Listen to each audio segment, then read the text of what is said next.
Hi hello ನಮಸ್ಕಾರ ಸ್ನೇಹಿತರೆ. ಭಾರ್ಗವಿ ಮತ್ತೆ ಅರ್ಜುನ್ ಇಬ್ರು ಕೂಡ ಮದುವೆ ಆಗಿರೋ ವಿಷಯ ವಂದನಾಗೆ ಗೊತ್ತಾಗೇ ಬಿಟ್ಟಿದೆ. ಹಾಗಾದ್ರೆ ಮನೆಗೆ ಬಂದ ವಂದನಾ ಏನ್ ಮಾಡಿದ್ಲು, ಭಾರ್ಗವಿ ಶಾಕ್ ಆಗಿದ್ ಯಾಕೆ, ಇದು ಎಲ್ಲವನ್ನ ಕೂಡ ತಿಳ್ಕೋಬೇಕು ಅಂದ್ರೆ ಈಗಲೇ ನಮ್ಮ ಈ ಚಾನಲ್ನ ಸಬ್ಸ್ಕ್ರೈಬ್ ಮಾಡಿ, ಹಾಗೆ ಒಂದು ವಿಡಿಯೋವನ್ನ ಪೂರ್ತಿಯಾಗಿ ನೋಡೋದನ್ನ ಯಾವುದೇ ಕಾರಣಕ್ಕೂ ಕೂಡ ಮರಿಬೇಡಿ. ಇಲ್ಲಿ ಭಾರ್ಗವಿ ಅರ್ಜುನ್ ಮೇಲೆ ಕೋಪ ಮಾಡ್ಕೊಂಡಿದ್ದಾಳೆ ಅನ್ನೋಕ್ಕಿಂತ ಅರ್ಜುನ್ ಮೇಲೆ ನಿಜವಾಗ್ಲೂ ತಪ್ಪು ಭಾವನೆನೇ ಆಕೆ ಮನಸ್ಸಲ್ಲಿ ತುಂಬಿಕೊಂಡ್ಬಿಟ್ಟಿದೆ ಅಂತ ಹೇಳ್ಬೋದು. ಯಾಕಂದರೆ ಇಲ್ಲಿ ಅರ್ಜುನ್ ತನಗೆ ಜೆ ಪಿ ಪಾಟೀಲ್ ಮಗ ಅಂತ ಹೇಳಿದೆ ಮುಚ್ಚಿಟ್ಟು ಮದುವೆ ಆದ. ಅದೇ ರೀತಿ ಜೆ ಪಿ ಪಾಟೀಲ್ ಹೇಳಿದಾಗೆ ಅರ್ಜುನ್ ನನ್ನನ್ನು ಟ್ರ್ಯಾಪ್ ಮಾಡಿ ನನ್ನನ್ನು ಈ ಮನೆ ಲಾಕ್ ಮಾಡಬೇಕು ಅನ್ನೋದು ಅವನ ಇಂಟೆನ್ಷನ್ ಆಗಿದೆ. ಜೊತೆಗೆ ಸಂಧ್ಯಾ ಸಾವಿಗೂ ಕೂಡ ಅರ್ಜುನೇ ಕಾರಣ ಆಗಿದ್ದಾನೆ ಅಂತ ಹೇಳಿ ತಪ್ಪು ತಿಳ್ಕೊಂಡ್ಬಿಟ್ಟಿದ್ದಾಳೆ ಭಾರ್ಗವಿ. ಅದೇ ಕಾರಣಕ್ಕೋಸ್ಕರನೇ ಇಲ್ಲಿ ಅರ್ಜುನ್ ಕಂಡ್ರೆ ಆಗ್ತಿಲ್ಲ. ಆ ಕಡೆ ಶಕುಂತಲ್ ಅವರು ಅಷ್ಟು ಬಿಡಿಸಿ ಅರ್ಥ ಮಾಡಿಸಿದ್ರು ಭಾರ್ಗವಿಗೆ. ಆದರೂ ಕೂಡ ಇಲ್ಲಿ ಭಾರ್ಗವಿ ವೃಂದ ಮತ್ತು ಜಿ ಪಿ ಪಾಟೀಲ್ ಮಾತನ್ನ ನಂಬ್ಕೊಂಡು ಅರ್ಜುನ್ ಮೇಲೆ ಕಿಡಿಕಾರ್ತಿದ್ದಾಳೆ, ಸಿಟ್ಟಿಗೆ ಇರ್ತದಾಳೆ. ಇದರಿಂದಾಗಿ ಅರ್ಜುನ್ ಮನಸ್ಗೂ ಕೂಡ ತುಂಬಾ ಅಂದ್ರೆ ತುಂಬಾ ಘಾಸಿ ಆಗಿದೆ. ಯಾಕಂದ್ರೆ ಆ ಕಡೆ ಅಪ್ಪನೂ ಹೋಗಿ ಕೇಳ್ದ ಅರ್ಜುನ್ನ, ಅಪ್ಪ ದಯವಿಟ್ಟು ನನ್ನ ಸಂಸಾರ ಸರಿಪಡಿಸಿ, ನೀವು ಅನ್ಕೊಂಡಿರೋದು ಸುಳ್ಳು, ನಾನು ನಿಮ್ಗೆ ಗೋಸ್ಕರ ಮದುವೆ ಆಗಿದ್ದಲ್ಲ, ನನ್ನ ಪ್ರೀತಿ ಮಾಡಿ ನಿಜವಾಗ್ಲೂ ಭಾರ್ಗವಿನ ಮದುವೆ ಆಗಿದ್ದು ಅಂತ. ಅಪ್ಪ ಕೂಡ ನನ್ನ ಶತ್ರುನೇ ಮದುವೆ ಆಗಿ ಬಂದ ಮೇಲೆ ನಾನು ನಿನ್ನ ಸಂಸಾರ ಸರಿಪಡಿಸ್ತೀನ ಅಂತ ಕೂಡ ಹೇಳಿದ್ರು. ಈ ಕಡೆ ಏನ್ ಮಾಡ್ಬೇಕು ಅಂತ ಅರ್ಜುನ್ಗೆ ತೋಚ್ತಿಲ್ಲ. ಭಾರ್ಗವಿಗೆ ಅರ್ಥ ಮಾಡಿಸಿದ್ರೆ ಭಾರ್ಗವಿ ಅರ್ಥ ಮಾಡ್ಕೋತಿಲ್ಲ. ಆ ಕಡೆ ಭಾರ್ಗವಿ ಸಂಧ್ಯಾ ಸಾವಿಗೆ ನ್ಯಾಯ ಕೊಡ್ಸೋಕಾಗದೆ ನಿಜವಾಗ್ಲೂ ಕಣ್ಣೀರು ಹಾಕ್ತಿದ್ದಾಳೆ. ಅವಳ ಸಾವಿಗೆ ಕಾರಣ ಆದವ್ರ ಮನೆಗೆ ಸೊಸೆಯಾಗಿ ಬಂದಿದ್ದೀನಿ, ಅಣ್ಣ ಅಣ್ಣ ಅಂತ ಪ್ರೀತಿಯಿಂದ ಕರೀತದ ಆ ಅರ್ಜುನೇ ನಿನ್ನ ಸಾವಿಗೆ ಕಾರಣ ಆಗಿದ್ದಾನೆ. ಖಂಡಿತ ಇವ್ರು ಇನ್ಯಾರನ್ನ ಕೂಡ ಸುಮ್ಮನೆ ಬಿಡುವುದಿಲ್ಲ, ಅದು ಯಾರೇ ಆಗಿರಲಿ ಅವ್ರಿಗೆ ನಾನು ಶಿಕ್ಷೆ ಕೊಡಿಸ್ತೀನಿ ಅಂತ ಹೇಳಿ ಭಾರ್ಗವಿ ಹೇಳ್ತಿದ್ದಾಳೆ. ಅದೇ ಕಡೆ ಶಕುಂತಲ್ ಅವರು ಭಾರ್ಗವಿಯನ್ನ ಕರ್ಕೊಂಡು ಬಂದು ದೀಪ ಹಚ್ಚು ಅಂತ ಹೇಳಿ ನಿರ್ಮಲಾಗೆ ಹೇಳ್ತಾರೆ. ಹಾಗಾಗಿ ನಿರ್ಮಲ ಅವರು ಸಾಕ್ಷಿ ಜೊತೆ ಅರ್ಜುನ್ ಹತ್ರ ಬಂದಿದ್ದೆ ಅತ್ತೆ ಹೇಳ್ತಾರೆ, ಭಾರ್ಗವಿನ ಕರ್ಕೊಂಡು ಬರ್ಬೇಕಂತೆ ದೀಪ ಹಚ್ಚೋದಕ್ಕೆ ಹೋಗು ಅಂತ ಹೇಳಿದಾಗ, ಏನಮ್ಮ ನನಗೆ ಬಂದು ಹೇಳ್ತಿದ್ಯಲ್ಲ, ನೀನೇ ಹೋಗಿ ನನ್ನ ಸೊಸೆಗೆ ಹೇಳುದಲ್ವಾ ಅಂದಾಗ, ಯಾರು ಹೇಳಿದ್ದು ಅವಳು ನನ್ನ ಸೊಸೆ ಅಂತ? ನನ್ನ ಸೊಸೆ ಯಾವುದೇ ಕಾರಣಕ್ಕೂ ಕೂಡ ಈ ಭಾರ್ಗವಿ ಆಗೋದಕ್ಕೆ ಸಾಧ್ಯ ಅಲ್ಲ. ನನ್ನ ಸೊಸೆ ಏನೇ ಇದ್ರು ನಾನೇ ನನ್ನ ಸೊಸೆ ಅಂತ ಹೇಳ್ತಾರೆ ನಿರ್ಮಲವರು. ಯಾಕಮ್ಮ ಈ ರೀತಿ ಮಾತಾಡ್ತಿದ್ಯಾ, ಭಾರ್ಗವಿ ನಾನು ಇಷ್ಟಪಟ್ಟು ಮದುವೆ ಮಾಡಿ ಕರ್ಕೊಂಡು ಬಂದಿರೋ ಹುಡುಗಿ, ಆಕೆನೇ ನನ್ನ ಹೆಂಡತಿ ಅಂತ ಹೇಳ್ತಿದ್ದಾರೆ. ಅದೆಲ್ಲ ನನಗೆ ಗೊತ್ತಿಲ್ಲ, ನಾನು ಯಾವುದೇ ಕಾರಣಕ್ಕೂ ಒಪ್ಕೊಳ್ಳೋದಿಲ್ಲ. ಅತ್ತೆ ಹೇಳ್ತಾರೆ ಹೋಗಿ ಕರ್ಕೊಂಡು ಬಾ ಅಷ್ಟೇ ಅಂತ ಹೇಳ್ಬಿಟ್ಟು ನಿರ್ಮಲಾ ಮತ್ತೆ ಸಾಕ್ಷಿ ಹೋಗ್ಬಿಡ್ತಾರೆ. ನಂತರ ಇಲ್ಲಿ ಅರ್ಜುನ ಭಾರ್ಗವಿಯನ್ನ ಅಮ್ಮ ಮತ್ತೆ ಚಿಕ್ಕಿ ಕರಿಯೋಕೆ ಬಂದಿದ್ರು. ಅಜ್ಜಿ ಹೇಳಿದ್ರತ್ತೆ ದೇವ್ರ ಪೂಜೆ ಮಾಡಬೇಕು ಅಂತ, ಬನ್ನಿ ಅಂದಾಗ ಇಲ್ಲಿ ಭಾರ್ಗವಿ ಕೂಡ ಸೀರೆ ಉಟ್ಟು ದೇವ್ರ ಮನೆ ಕಡೆ ಬರ್ತಾಳೆ. ಅಲ್ಲೇ ಅರ್ಜುನ್ ಕೂಡ ಇರ್ತಾರೆ, ಇಡೀ ಫ್ಯಾಮಿಲಿ ಕೂಡ ಇರುತ್ತೆ ಬೃಂದ ಸಮೇತವಾಗಿ ಜೆ ಪಿ ಪಾಟೀಲ್ ಬಿಟ್ಟು.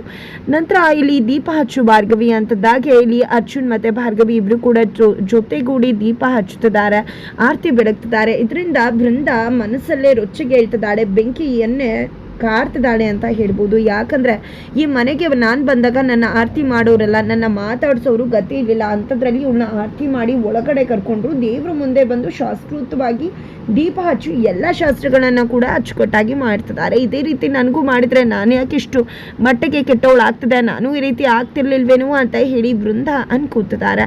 ತದನಂತರ ಎಲ್ಲರೂ ಕೂಡ ದೇವ್ರ ಮುಂದೆ ಕೈ ಮುಗ್ದು ನಿಂತಿರುವ ಸಮಯದಲ್ಲಿ ಇಲ್ಲಿ ಬೃಂದ ಹೋಗಿದೆ ಭಾರ್ಗವಿ ಸೀರೆಗೆ ಬೆಂಕಿ ಹಚ್ಬಿಡ್ತಾಳೆ.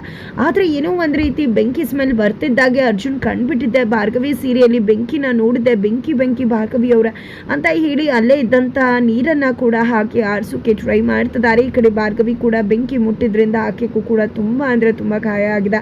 ಈ ಕಡೆ ಸಾಕ್ಷಿಯವರಂತೂ ಅಯ್ಯೋ ಅಕ್ಕ ನೋಡಿ ಅಕ್ಕ ಅಪಶಕುನ ಆಗೋಯ್ತು, ಇವಳು ಮನೆಗೆ ಬರ್ತಿದ್ದಾಗೆ ಅಪಶಕುನ ಆಗ್ಬಿಟ್ಟಿದೆ, ಇವಳನ್ನ ಮೊದಲು ಮನೆಯಿಂದ ಆಚೆ ಹಾಕ್ಬೇಕು ಅಂತಾಗ, ಹೌದು ಹೋಗೆ ಮನೆಯಿಂದ ಮೊದಲು ಅನಿಷ್ಟ ಹಾಗೆ ಹೀಗೆ ಅಂತ ನಿರ್ಮಲ್ ಅವರು ಹೇಳ್ತಾರೆ. ಏನು ಹೇಳ್ತಿದ್ರ ಅಮ್ಮ ನೀವು, ದಯವಿಟ್ಟು ನೀವಿಬ್ರು ಸ್ವಲ್ಪ ಸುಮ್ಮನೆ ಇರ್ತೀರಾ? ಏನು ಅನ್ಕೊಂಡಿದ್ರ ನನ್ನ ಹೆಂಡತಿಗೆ ಈ ರೀತಿ ಬಾಯಿಗೆ ಬಂದಾಗೆಲ್ಲ ಬೈತಿದ್ರೆ ಅದನ್ನ ನೋಡ್ಕೊಂಡು ನಾನು ಸುಮ್ಮನೆ ಇರ್ತೀನಿ ಅಂತ ಅನ್ಕೊಂಡಿದ್ರೆ ಅದು ನಿಮ್ಮ ಭ್ರಮೆ ಅಷ್ಟೇ. ನನ್ನ ಹೆಂಡತಿಗೆ ಏನು ತಪ್ಪು ಮಾಡಿದ್ದಾರೆ, ಅವ್ರು ದೀಪ ಹಚ್ತಿದ್ರು ಈ ರೀತಿ ಅಚಾತುರ್ಯ ಆಯಿತು, ಅದಕ್ಕೋಸ್ಕರ ನನ್ನ ಹೆಂಡತಿನ ಅನಿಷ್ಟ ಅಂತ ಹೇಳಿದ್ರೆ ಖಂಡಿತ ನಾನಂತೂ ಸುಮ್ಮನೆ ಬಿಡುವುದಿಲ್ಲ. ಜೊತೆಗೆ ಏನೇ ಹೇಳಿದ್ರೆ ನೀವು ಭಾರ್ಗವಿ ಮನೆಯಿಂದ ಹೋಗ್ಬೇಕಾ, ಭಾರ್ಗವಿ ಮನೆಯಿಂದ ಹೋಗಬೇಕು ಅಂದ್ರೆ ಅವಳ ಜೊತೆ ನಾನು ಕೂಡ ಹೋಗ್ತೀನಿ, ಯಾವುದೇ ಕಾರಣಕ್ಕೂ ಭಾರ್ಗವಿಯನ್ನ ನಾನು ಬಿಟ್ಕೊಡುವುದಿಲ್ಲ ಅಂತ ಹೇಳಿ ಅರ್ಜುನ್ನ ತನ್ನ ಅಮ್ಮನ ತರಾಟಕ್ಕೆ ತಗೋತಾರೆ. ಜೊತೆಗೆ ಇಲ್ಲಿ ನೋಡಿದ್ರ ಅಕ್ಕ ಈಗಲೇ ಈ ಭಾರ್ಗವಿ ಪರವಾಗಿ ಹೇಗೆ ಮಾತಾಡ್ತಿದ್ದ ನೋಡಿ ಅರ್ಜುನ್ ಅಂದಾಗ, ಇಂಥವ್ರ ಹತ್ರ ಮಾತಾಡೋ ಯಾವುದೇ ರೀತಿ ಪ್ರಯೋಜನ ಇಲ್ಲ ಅಂತ ಅನ್ಕೊಂಡಿದ್ದೆ. ಇಲ್ಲಿ ಭಾರ್ಗವಿಯನ್ನ ಕರ್ಕೊಂಡು ರೂಮಿಗೆ ಹೋಗ್ತಾರೆ. ರೂಮಿಗೆ ಹೋಗಿದ್ದ ಆಯಿಂಟ್ಮೆಂಟನ್ನು ಹಚ್ಚಲಿಕ್ಕೆ ಹೋದ್ರೆ ಏನು ಬೇಡ ಅಂತ ಭಾರ್ಗವಿ ಹೇಳಿದಾಗ ಭಾರ್ಗವಿ ಮೇಲೆ ಸಿಡಿದದ್ದು ಅರ್ಜುನ್ ಆಯಿಂಟ್ಮೆಂಟನ್ನು ಹಚ್ತಾರೆ.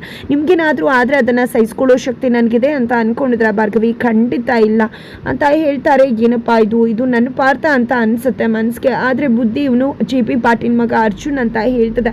ಇವನು ತೋರಿಸ್ತಿರೋ ಈ ಪ್ರೀತಿ ಕಾಳಜಿ ಎಲ್ಲ ನಿಜನ ಅಥವಾ ನಾಟಕನ ಏನೊಂದು ಕೂಡ ಅರ್ಥ ಆಗ್ತಿಲ್ವಲ್ಲ ಅಂತ ಭಾರ್ಗವಿ ಅನ್ಕೋತಾರೆ. ಈ ಕಡೆ ಭಾರ್ಗವಿ ಅರ್ಜುನ್ ರೂಮಲ್ಲಿ ಮಾತಾಡ್ತಿರೋದನ್ನು ನೋಡಿದ ನಿಜವಾಗ್ಲೂ ರುದ್ರ ಮತ್ತು ಶಕುಂತಲ ಅವ್ರಿಗೆ ಖುಷಿ ಆಗುತ್ತೆ. ಅವ್ರಿಗೆ ತೊಂದರೆ ಕೊಡೋದು ಬೇಡ, ನಡಿ ಹೋಗೋಣ ಅಂತ ಅವರು ಕೂಡ ಹೋಗ್ಬಿಡ್ತಾರೆ. ತದನಂತರ ಇತ್ತ ಕಡೆ ವಂದನಾ JP ಅಂಕಲ್ ಮನೆಗೆ ಹೋಗಬೇಕು ಅಂತ ಅಂದ್ಕೊಂಡು ಡಿಸೈಡ್ ಮಾಡಿದ್ದೆ ಹೊರಟ್ರೆ ಅಲ್ಲಿಗೆ ವಿಕ್ಕಿ ಬರ್ತಾನೆ. ಅಪ್ಪನೇನಾದರೂ ನೋಡಿದ್ಯಾ ಅಕ್ಕ, ಅಪ್ಪ ಇತ್ತೀಚೆಗೆ ಬೇರೆ ರೀತಿ ಆಡ್ತಿದ್ದಾರೆ, ಎಂಥ ಸಮಯ ಬಂದರೂ ಅವರು ಇಷ್ಟು ಕೋಪ ಮಾಡ್ಕೋತಿರ್ಲಿಲ್ಲ, ಅದರಲ್ಲೂ ನನ್ನ ಮೇಲೆ ಎಷ್ಟು ಕಿಡಿಕಾಡ್ತಿದ್ದಾರೆ ಗೊತ್ತಾ ಅಂದಾಗ, ಅಯ್ಯೋ ಅದ ಭಾರ್ಗವಿನೇ ಅರ್ಜುನ್ ಪ್ರೀತಿ ಮಾಡ್ತಿರೋ ಹುಡುಗಿ ಅನ್ನೋದು ಅಪ್ಪಂಗೆ ಗೊತ್ತಾಯಿತು. ಅವತ್ತೇ ಡ್ಯಾಡ್ JP ಅಂಕಲ್ ಮನೆಗೂ ಕೂಡ ಹೋಗಿದ್ರು ಅಂತ ಹೇಳಿದಾಗ, ಹೌದಾ ಹಾಗಿದ್ರೆ ಖಂಡಿತ ಬಿಡು, ಅರ್ಜುನನ್ನ ಮನೆಯಿಂದ ಆಚೆ ಹಾಕಿರ್ತಾರೆ, ಅದೇ ಕಾರಣಕ್ಕೋಸ್ಕರನೇ ಇಲ್ಲಿ ಅವನನ್ನು ಹುಡ್ಕೋದಕ್ಕೆ ಒದ್ದಾಡ್ತಿರ್ಬೋದು. ಯಾರು ಗೊತ್ತು, ಅವನು ಡೈರೆಕ್ಟಾಗಿ ಭಾರ್ಗವಿ ಮನೆಗೆ ಹೋಗ್ಬಿಟ್ರೆ ಏನು ಮಾಡೋದು ಅಂತ ವಿಕ್ಕಿ ಹೇಳಿದ ತಕ್ಷಣ, ಇಲ್ಲ ಆ ರೀತಿ ಆಗಬಾರ್ದು, ನಾನು ಮೊದಲು ಹೋಗಿ ಅಲ್ಲಿ ಏನಾಗಿದೆ ಅನ್ನೋದನ್ನು ನೋಡಲೇಬೇಕು ಅಂತ ವಂದನಾ ಅರ್ಜುನ್ ಮನೆ ಕಡೆ ಹೊರಡ್ತಿದ್ರೆ ಅಲ್ಲಿ ಅಮ್ಮ ಅಂತೂ ಎಲ್ಲಿಗೆ ಹೋಗ್ತಿದ್ಯಾ ನೀನು, ನಿನ್ನ ತಂದೆ ಹೇಳಿದ್ರಲ್ವ ಎಲ್ಲೂ ಹೋಗಬೇಡ ಅಂತ. ಅಂದರೆ ಇಲ್ಲ ಅಮ್ಮ ನೀನು ಸುಮ್ಮನಿರು, ನೀನು ಗೊತ್ತಾಗೋದಿಲ್ಲ ಅಂತ ಹೇಳಿ ವಿಕ್ಕಿನ ಕರ್ಕೊಂಡು JP ಮನೆ ಕಡೆ ಬರ್ತಿದ್ದಾಳೆ. ಆದರೆ ಆತ ಕಡೆ ಅರ್ಜುನ ತುಂಬ ಅಂದರೆ ತುಂಬ ಬೇಜಾರು ಮಾಡ್ಕೊಂಡಿದ್ದಾರೆ. ಭಾರ್ಗವಿಗೆ ಆ ರೀತಿ ಆಗಿದ್ರ ಬಗ್ಗೆ ನೋಡಿ ಭಾರ್ಗವಿ ಅವರೇ, ಎಚ್ಚರಾಗಿದ್ದಷ್ಟು ತುಂಬ ಪೇನ್ ಆಗುತ್ತೆ ನಿಮಗೆ, ಮಲ್ಕೊಳ್ಳಿ, ವಿಶ್ರಾಂತಿ ತಗೊಳ್ಳಿ, ಆಗ ನೋವು ಕೂಡ ನಿದ್ರೆಯಲ್ಲಿ ಕಾಣಿಸೋದಿಲ್ಲ ಅಂತ ಹೇಳಿ ಹೊರಗಡೆ ಬರ್ತಾರೆ.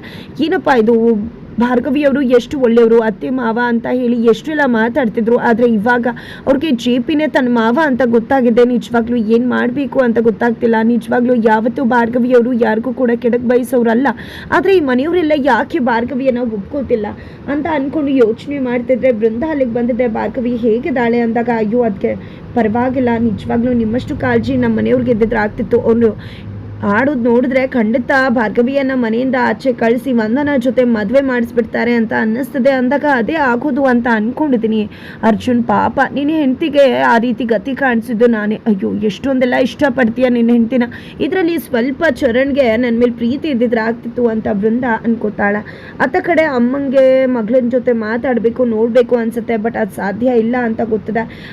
ಏನೋ ಆಗಿರ್ಬೋದು ಮಗಳಿಗೆ ಅಂತ ಅವ್ರ ಮನಸ್ಸಿಗೂ ಕಳವಳ ಆಗ್ತದೆ. ಅವರ ಫ್ರೆಂಡ್ಸ್ ಕೇಳಿ ಭಾರ್ಗವಿಗೆ ಕಾಲ್ ಮಾಡಿಸ್ತಾರೆ. ಆ ಕಡೆ ಭಾರ್ಗವಿ ಕೂಡ ಅಪ್ಪನ ಮಿಸ್ ಮಾಡ್ಕೋತಿರ್ತಾಳೆ.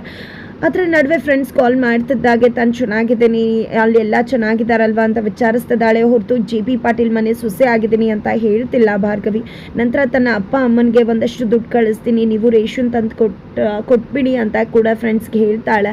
ಇದು ಎಲ್ಲದರ ಜೊತೆಗೆ ವಂದನಾ ಮತ್ತು ವಿಕ್ಕಿ ಇಬ್ಬರು ಕೂಡ ಅರ್ಜುನ್ ಮನೆಗೆ ಅಂದರೆ JP ಪಾಟೀಲ್ ಮನೆಗೆ ಎಂಟ್ರಿ ಕೊಟ್ಟಿದ್ದಾರೆ. ಭಾರ್ಗವಿಯನ್ನು ನೋಡಿದೆ, ನೀನು ಯಾಕೆ ಇಲ್ಲಿದ್ಯಾ ಈ ಮನೇಲಿ, ಮೊದಲು ನಡೀತಾ ಇರುವ ಅಂತ ವಂದನಾ ಎಳ್ಕೊಂಡು ಹೋಗ್ತಿದ್ರೆ ಅರ್ಜುನ್, ಏನು ಮಾಡ್ತಿದ್ಯಾ ವಂದನಾ, ಭಾರ್ಗವಿ ಬೇರೆ ಯಾರು ಅಲ್ಲ ನನ್ನ ಹೆಂಡತಿ, ನಾನು ತಾಳಿ ಕಟ್ಟಿದ ಹೆಂಡತಿ ಅಂದ ತಕ್ಷಣ ವಿಕ್ಕಿ ವಂದನಾ ಶಾಕ್ ಆಗ್ತಾರೆ.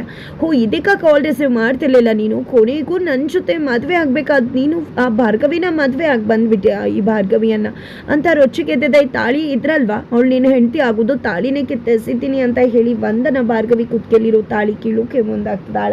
ಹಾಗಾದ್ರೆ ಏನಾಗುತ್ತೆ ಮುಂದೆ ತಿಳ್ಕೊಬೇಕು ಅಂದ್ರೆ ಮುಂದಿನ ವಿಡಿಯೋಗೆ ವೇಟ್ ಮಾಡೋದನ್ನ ಮರಿಬೇಡಿ.